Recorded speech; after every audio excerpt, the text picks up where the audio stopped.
Welcome, everyone. Thank you for joining us this week. Deborah, hi. Hello, hello. How are you? I'm fantastic. We have another amazing speaker this week. So I'll let you lead that in because you're so good at it.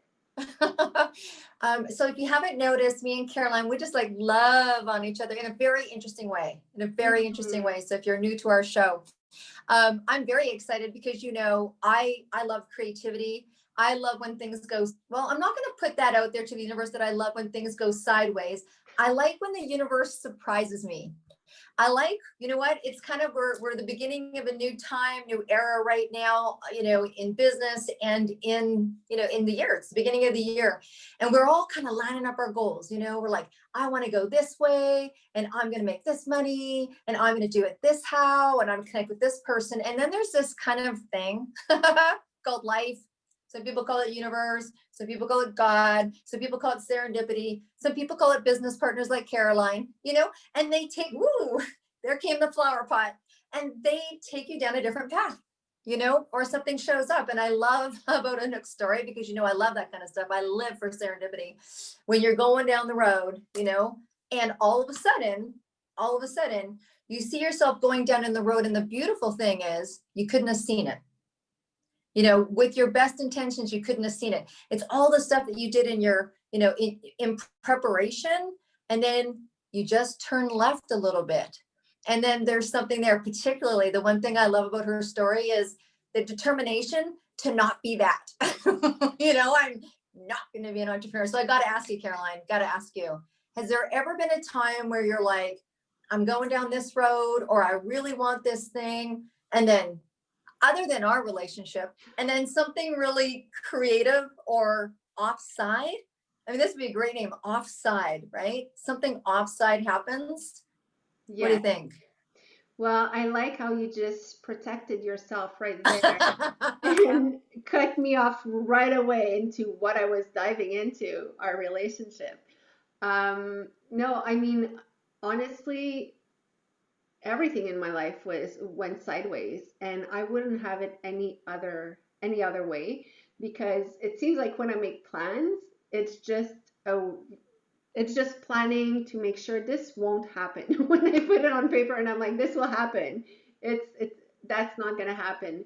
And I think it's just very important to have goals and plans because it's like, putting your destination in a GPS, but then after everything that the universe throws at you, I call it the universe, realigns your projects, your goals, what you're going to accomplish, what you're not going to accomplish, and I've always went with the flow, and that's how, I ended up working with you. You know, no, but I am grateful because it did bring out some really, really good stuff. But there's one thing that I want to say because you said it a few times already, and I hear it so much because we're at the beginning of a new year, and everyone is like, oh, new year, new you. I have to say, I'm Mm. kind of tired of hearing that because, you know, why do we always have to be a new person because a new year is starting? I like the person that I am. It's just that I'm going to improve some parts, but I mean, the mentality of always like we need to change because the year is starting again. I want that to drop. In 2022, you will not say that anymore. You will say the improve me. But then okay, so thank you. That was so sidebar that we could even edit it out if we knew how to edit a show, but we don't, so it's gonna stay in. But yes, today we're gonna talk with Anouk Malaika Flambert that I absolutely love, and she is the perfect image of an international nomad. And I will let her tell a little bit about her story, and then we'll grill her with questions now. Welcome, Anouk. Wow, thank you. Can I just say, listening to the two of you banter, I just had a moment of like deep emotion when I think it was Carol, I can't remember which of you said, how you wind up these places that you're like, I never thought I would go there. And I just had one of the, anyways, that was that was something just happened for me. I mean, I literally just finished doing grocery shopping and I'm sitting here and suddenly I'm very emotional. So thank you so much. It's a lot of fun to be with the two of you, and I'm really honored to have met and bumped into and whatever made our lives cross. So yeah, international nomad, that's me. I've often been asked, like, "Oh, so what's your lineage? Where exactly are you from?" And I'm like, "Look, I'm an international nomad. If you've got an hour, I'll let you know." you know. So yeah, quick background on me. So I'll give you the short version. I was born in actually in Canada to a Haitian father and a Sri Lankan mother who were back in the 60s when the whole world was being reconstructed. They were living all over the place. They lived in Liberia. Apparently, I was conceived in Geneva, and born here, but then grew up, moved to Haiti when I was 2, did all of my formative years in Haiti, moved to Sri Lanka when I was 14, did my high school in Sri Lanka, studies in the US. After my master's, moved back to Canada, which was the only country that I could legally live in at that point because I was a Canadian citizen from birth. So, like, I don't know what else to tell anybody, right? So, international nomad, because you certainly can't say all that. And yeah, and in terms of like what got me just now when you were talking about journeys you never thought you'd wind up on, can I talk a little bit about that part of my journey with my business and what brought the three of us together anyways? Yeah, Absolutely. yeah. So because that was anyways, that's what coursed through me for a few seconds there. I was, as I was telling the two of you a little earlier, I mean, I was one of these people who, uh, as a network marketer today, as somebody who it has now become a somewhat annoying evangelist for entrepreneurship, especially for women. Um, I spent most of my life until 6 years ago, maybe 7, literally telling people that I would never go into entrepreneurship. And I mean, I literally walked around saying that. And it's funny because when you're in this world that the two of you know so well, you constantly bump into women who are like, I always kind of knew like I was meant to create something, and I've always had that fiber in me. And I don't know, I was selling fudge bars in school when I was little. I swore that I would never ever go into business for myself. So my father was an entrepreneur. My mother was someone who regretted never having gotten a serious degree. Always felt that as a woman, as a South Asian woman especially, she was sort of pushed aside, never taken seriously at school. So she really instilled in me, her only daughter, get a good degree, make sure that you have a, solid piece of paper behind you, get a good job, well-paying job, stability.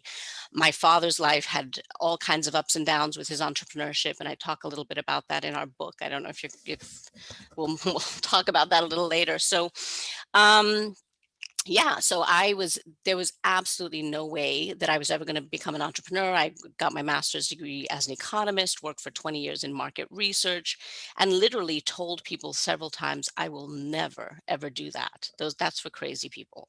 I'm way too risk averse. Um, and then I had kids, right?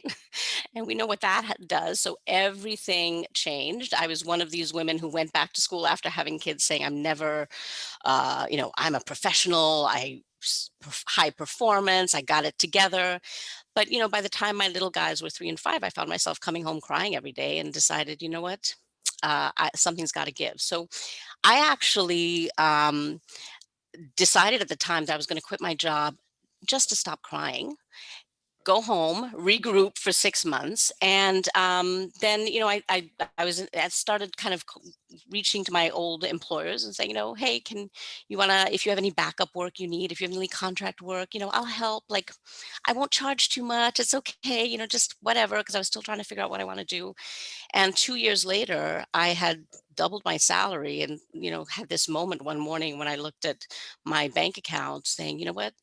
Time to put on your big girl panties. Like, enough of this, what I'm not capable of. I think you have just become an accidental entrepreneur. So get over yourself, girlfriend, And I launched a consulting business that I ran successfully for 10 years. I love Um, that. that's yeah. I'm just jumping in here because I love that. And you know what? There's one thing that you said that for me gave me goosebumps is you said when I had my kids. And I think this is one thing that we experience becoming a parent. And I'm not going to talk for fathers because I don't know how they live it, but for mothers, quite often we had goals and we had our life planned. And then we have our first and then our second, and we're like, everything changes. Yeah. Everything, like the same thing happened to me when I had my son. I veered off and I did something else. But I mean, I love how it was accidental in your case, but during those 2 years, you must have gone through a phase at some point of saying, okay, I need to charge more, or I'm really a professional, or what I'm doing is really worth a lot.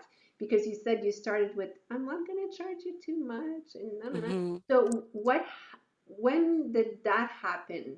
Just that morning that you looked at your bank account, or was Yeah. something that really built in you saying like, I got this? That's a really, really good question. And um I actually have not thought back at that, at like what was the progression in there. I really think that because my resistance was huge. I mean, what I haven't mentioned, I mean, my father ultimately took his life in a moment where he had had, just his final business failure kind of a thing. And so to me, like entrepreneurship was not just a bit of emotion, a bit of economic, financial ups and downs. I mean, it was like it was potentially deadly endeavor, and so but I know, I really didn't. I really think it was at one point. I think it was probably when I did my taxes, and so I, because I wasn't looking at the money either. You're just like, oh my God, somebody wants to do business with me. Cool, I got a contract. You want to do business with me too? No way. I mean, I was lucky. I was in a profession where going out and doing consulting work was kind of a natural evolution of what I was doing in market research. And so I literally didn't until I think it was really when I got my taxes done. And I was like, that was my gross last year. Like, hold on. Okay, enough, you know? Um, I think, and it was after that when I'm going to call it a eureka moment. There must have been. Thanks for the question. One day I'll figure out what that moment was. But I then decided, you know what?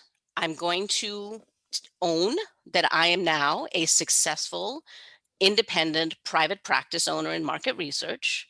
And I sat down, I got paid somebody to sit down with me and start to think I wasn't incorporated. I wasn't even a LLC or whatever. So I was like, I'm going to perhaps incorporate, give myself a brand name, get a logo, start to, put up my website, create something. I'm going to start to develop. I'm going to now create as opposed to get lucky.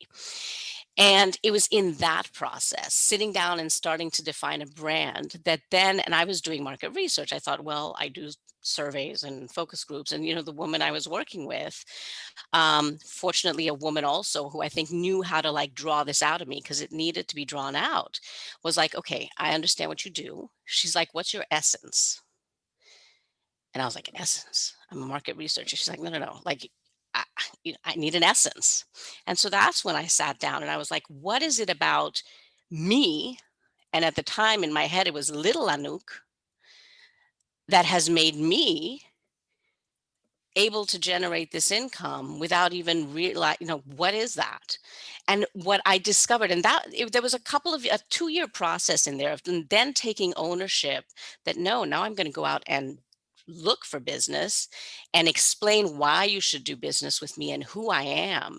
And in the process of defining my business, I discovered, and this was, I remember a moment when I realized, wow, I just on the basis of talents, I even now feel sheepish to call it that. Talents, gifts, life experience that landed me in certain schools and then in certain companies that gave me certain experiences. Stuff happened that made me a human resource with monetizable things contained within my body. And this is something that I share with women a lot because I work with women who are afraid to charge what they're worth, for example. I think that's a big topic that speaks to me a lot. And it's just recognizing, in economics, we talk about human resources. You are a human resource like a gold mine or a factory with machines, like you produce value. And when you understand that, I had this moment where and this was after I got divorced, actually. So a few years into this, I get divorced at the same time that the financial markets crash. And, suddenly I'm like, oh my goodness, total financial panic. What am I doing? And that was when once I managed to get through that year, and extremely successfully, of course, surprised, and oh, how did I do that? We're so crazy with our heads, I tell you. um, that I had a moment where I was like, I if the entire world crumbled down around me tomorrow, within my body, I contain the capacity to feed my kids, feed myself, and create value to keep myself alive. I'm not dependent on a job. I'm not dependent on other factors. Like, I have resources in my cells. I mean, I'm saying it like it sounds a little crazy, but that's how deeply I felt it. And that was the thing that I never understood, that I swore to my ex-husband. Swore for a while to my current husband that I would never be an entrepreneur about. And I now understand. That moment was when I understood what my dad saw. Being an entrepreneur is recognizing you're a value object. You're a value factory, and you got to, like, go dig inside, figure out what those widgets are that you came here to create.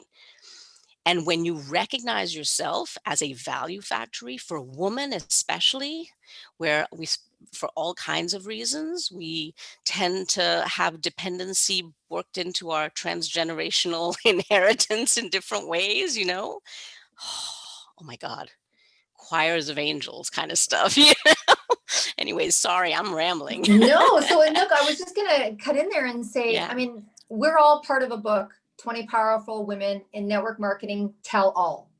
And so we have all this compilation of these bits and pieces of these really amazing women, like, seriously, that have gone through that's cathartic. What you just talked about, I think we went on that journey with you, right? So we all had our own cathartic moment, that time, that essence. And I think still you had this, you are part of this amazing circle of people that were working through the word powerful, and who am I to write this chapter? And what was this like for me, right? And so as we go through these levels, we need women like yourself that can go step up here, and then you're reaching above. So you're reaching up to someone above and going, I need to step up here. And we all go through this, best word is cathartic experience of getting to that place of self-value and self-love, where there can be an exchange in the world as there is an exchange within ourselves, right? And it starts to change in the people that you attract, which is why we're sitting on this podcast today. But I know from sharing with you earlier that that's one of your, like,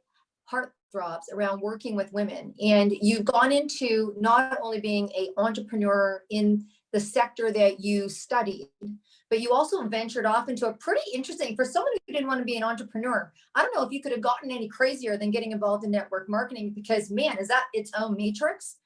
Not only is it working with women, it's working with men, it's working with women that have children, women that don't have children, men that, and it's a variety. It gets a variety. And I know that you have this heart about working with women, obviously, because you had it, and you've had to overcome some really ingrained, messaging that you told yourself in relationship to your father. So there's your own journey, of which we have. But you have this beautiful way of redefining that for people. And I know that we talked about the word immigrant, and how you have really redefined that. And that is one of your pockets that you're really looking to work with. Why don't you explain a little bit of that to us? Because when we hear those words, we think different things depending on where you come from. And I know that you have an international business, and that your impact is international. So you're working within that culture diversity of verbiage and what have you. So define for us something that is really more what you want to see happen. Yeah, and I'll just to start with, um, in my business, I mean, I have people from all walks of life. I work with men, I work with women, I work with people who are born in Canada and the US who are not immigrants.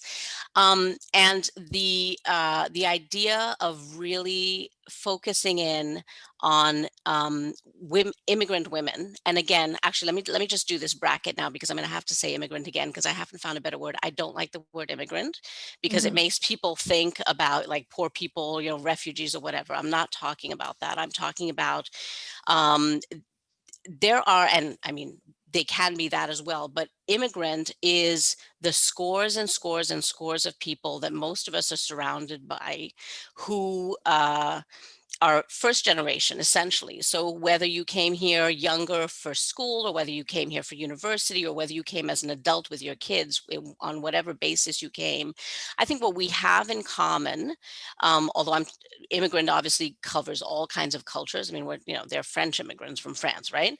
But what we have in common is landing in a place where you don't have a support network in terms of immediate family, or maybe you'll acquire it later. But starting your life like that means that there are a number, among other things, of financial different. We don't have transgenerational wealth typically when you're a first generation immigrant. So your parents were gonna, leave you a legacy of a house, or your parents are going to help you move into college. I mean, when I moved to the States, I moved with 2 suitcases, and that was the most I ever brought from my past when I was 19. And I turned up on campus, and I had people coming up with 2 minivans of aunts and uncles and stuff to fill their dorm rooms, right? So that's just my little segue. Okay, so immigrant, I want to just expand that idea, but the idea is people who are here as first generation. There's a pioneer mentality that comes with being the person who has the courage to do that, um, as well as this enormous need, because we basically have to set up the beginnings of what's going to become a transgenerational wealth for our families. So that's my little bracket, that, right? But to get back to your question, I mean, for me, at one point in my business, and one of the things I love about the way we work in network marketing is, just like that consultant that I worked with who told me, get back to the essence. We do a lot of work on making sure that we're fine, that we know our purpose, because most of the people we work with, and this is true for me up to today, this is a side hustle, or it's something that we're doing alongside the other things we're doing. So the motivation has got to be there, because everything else when you get started is more important. So at one point I was doing one of those exercises, came back to a number of things, and including a dream I had once when I first moved here. But very clear to me that, given my experiences, and I've kind of been lucky, and I've actually absolutely been lucky. I had a Canadian passport from birth, so I didn't have to actually immigrate. When I finished with college and found out that this was the only country I could legally live in, it was a pretty cushy country to move to. So I was set. But I had left when I was 2. I had nothing here, so I just moved. I was in Florida at the time. I was like, I'll look up on a map. We didn't have the internet back then. I was like, I heard there's Montreal and Toronto. Let me pick one of those, and let's go. Let's make it happen. Um, but I don't even remember where I was going now with this. Finding purpose, network marketing.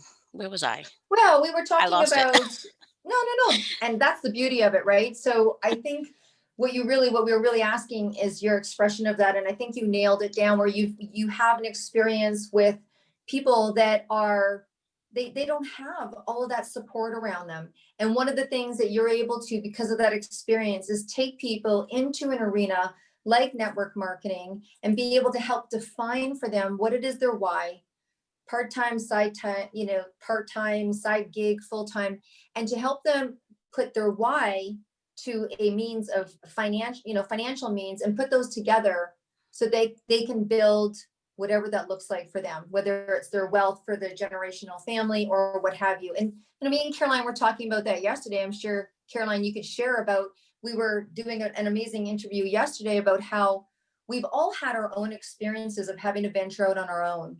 And that's what I really hear you Mm. talking about. Caroline moved to Vancouver and didn't know anybody. Ironically, I moved to Montreal and didn't know anybody, got robbed my very first day because I was dumb and left my stuff in the car. And, those experiences that you have that makes you feel lonely. Yeah. It makes you feel like, Funny. I don't have anybody. And you have to get really deep in your soul, and the loneliness or the homesick, or where am I going to go next? And having people that can just really help us. I mean, Caroline, we were talking about that yesterday. Yeah, it's and my only reply right now is like, why am I not surprised you got robbed the first day?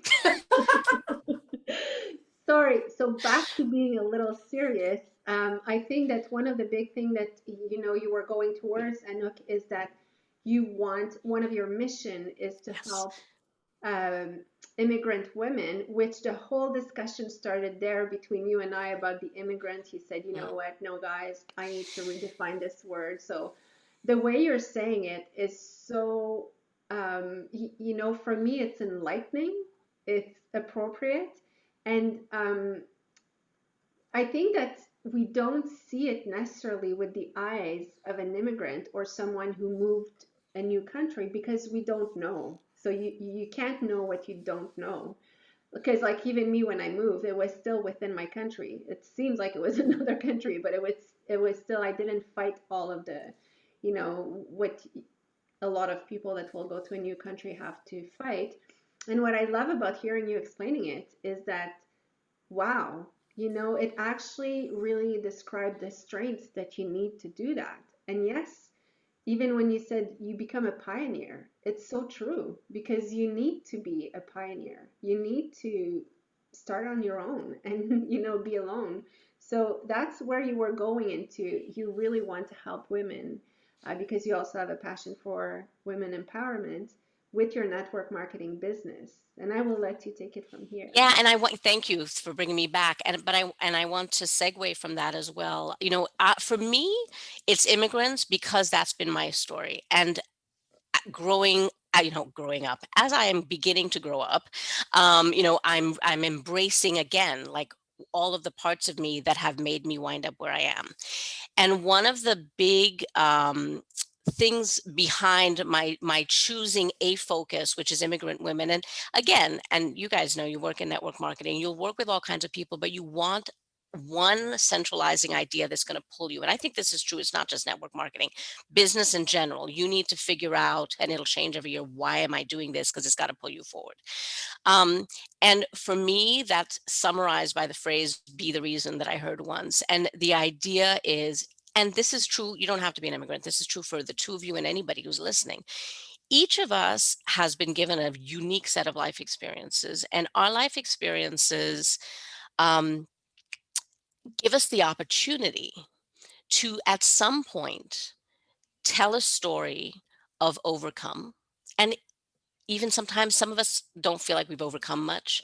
Sometimes it's a teeny little story of overcome, but it can be a huge story for somebody who's got something in common with your journey. And that has a lot to do with why I defined my purpose for me personally in doing my business as being to help 1,000 immigrant women discover the nature of financial independence that I discovered in that eureka moment I defined earlier, that I embody value that can keep a family alive. Um, because that was my journey. And I know that there are girls and women out there who I may never meet, who may hear my story long after I'm gone, who are going to be like, there's this one thing about my journey that they're like, finally, somebody who's like me, who succeeded at something. And that's one of the things that I love having the opportunity through the type of work that we do to inject in people. It's like, yes, we all wake up, make coffee, get the kids to school, do lunches, come home, work, pay the bills, etc. And then at some point, I mean, not to sound morbid, but we're gonna die, right? But it just makes no sense for that to be it. So it's like you came here to just throw a little seed forward on someone, and you may never even know who that is. But I feel like it's our purpose to find that part of our journey that is the reason for someone else to wake up one day.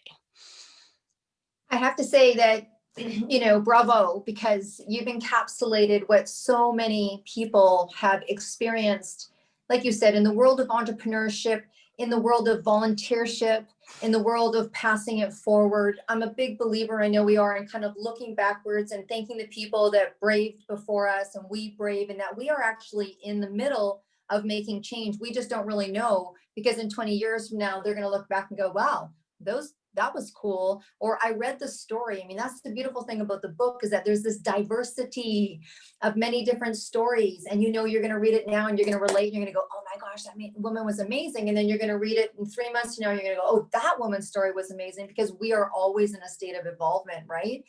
And so, you know, like, bravo to those thought processes. If we were to kind of wrap up here, and it sounds like we are kind of wrapping up a little bit, you've made some really clear messages, you know, straight through. I think there's been some bravery. I think you've shared that insight about your family and those little belief systems that you've had to overcome. I think you've had a wonderful experience of serendipity and not wanting to do something and then having something turn out to be pretty incredible due to things that you could not have foreseen, right? Due to things that you've not foreseen. So if we were to wrap up and kind of give you that last 2 seconds, raw of what it is that you would like people to, you know, how they'd like to first of all, get a hold of you. If they'd like to learn more from you, whether it's in the world of network marketing, whether it's just about inspiring, whether they are a woman of diversity, whatever that looks like for them, whether they want to be one of those 1,000 women that you work with. And even it sounds like you're still up to some pretty incredible market research.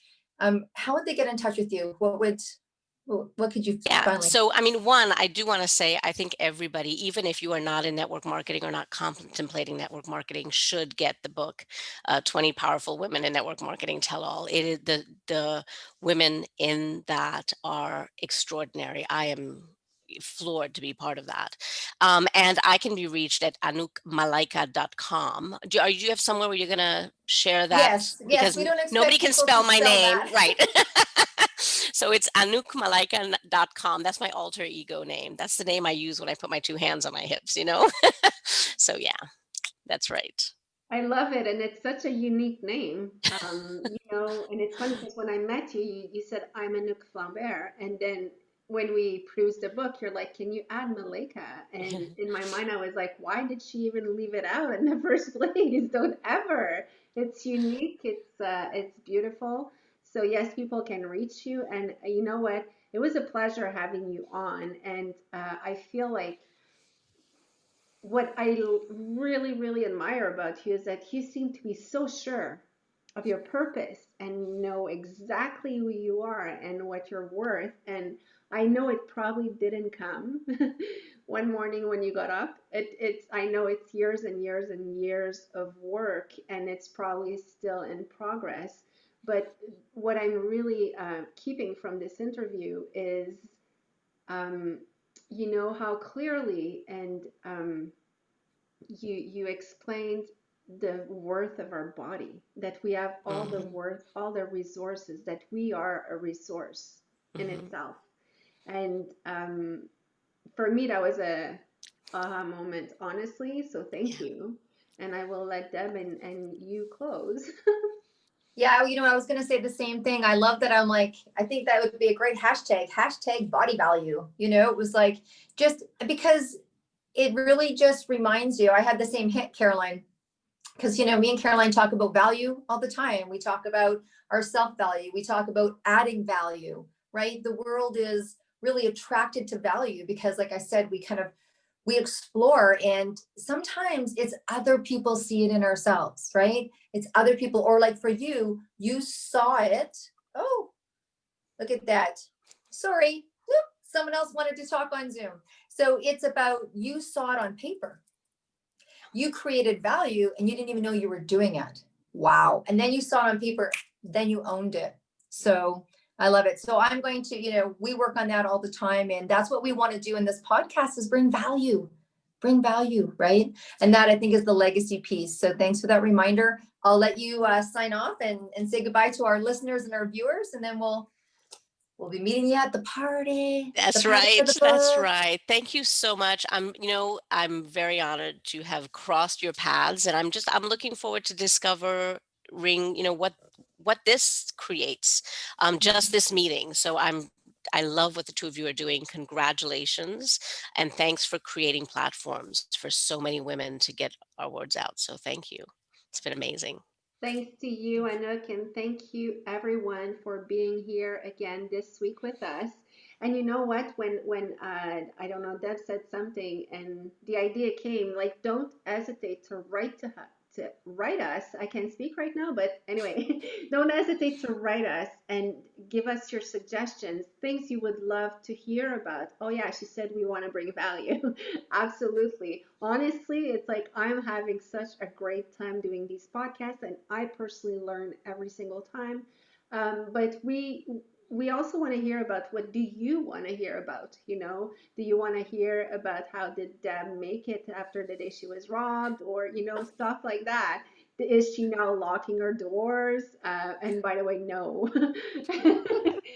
I'm not gonna say where she lives, but anyway, did she learn a lesson from this? Like, all types of questions. If you have questions or want to hear about different subjects, please shoot us an email, and debandcarolyn@gmail.com. Can be easier than that. And Deborah, I'll let you close. Well, as always, it's a pleasure being loved on by you, Caroline, and of course, meeting wonderful people. And honestly, I don't think there's anything else to say other than it's been a really amazing experience. As always, Caroline will be talking and interviewing again next week, an amazing woman. And Anouk, I too look forward to an extended experience with you from this point forward. So let's wrap it up, ladies. It's a wrap.